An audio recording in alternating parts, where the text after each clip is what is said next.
এই বাজারে উঠবে চাঁপাইনবাবগঞ্জের আম, তাই শেষ সময়ের পরিচর্যায় ব্যস্ত সময় পার করছেন চাষিরা। এ নিয়ে বিস্তারিত জানাতে চাঁপাইনবাবগঞ্জের আম বাগান থেকে যুক্ত হচ্ছেন সোহান মাহমুদ। সোহান, এবার বাগানিরা কি পরিমাণের আমের চাষাবাদ করছেন, ফলন কেমন পাবেন বলে তারা আশা করছেন?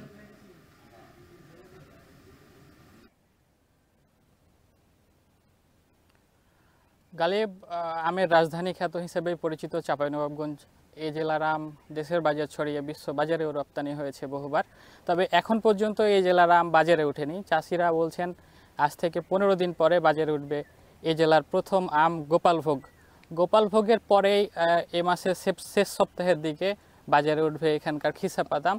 তারপরে পর্যায়ক্রমে লক্ষণভোগ এবং ফজলি আম সহ বিভিন্ন আম এখান থেকে বাজারে উঠাবেন চাষিরা বলছেন এবার আমের গাছে মুকুল এসেছিল 95% বেশি, কিন্তু সে পরিমাণে আসলে এবার ফলন হয়নি।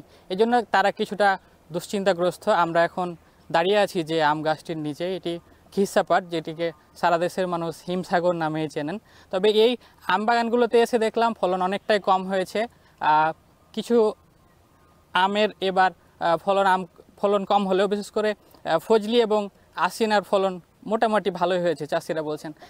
আপনাকে জানিয়ে রাখি, চাঁপাইনবাবগঞ্জে এবছর 3,86,000 মেট্রিক টন আম উৎপাদনের লক্ষ্যমাত্রা নির্ধারণ করেছে কৃষি বিভাগ, যা গত বছর উৎপাদন হয়েছিল 3,48,000 মেট্রিক টন। তো চাষিরা বলছেন যে এ মাসের শেষ সপ্তাহ থেকে এই চাঁপাইনবাবগঞ্জের আমগুলো বাজারে উঠবেন এবং এই আমগুলো সারা দেশে এবং দেশের বিভিন্ন জায়গাতে বিক্রি করবেন তারা।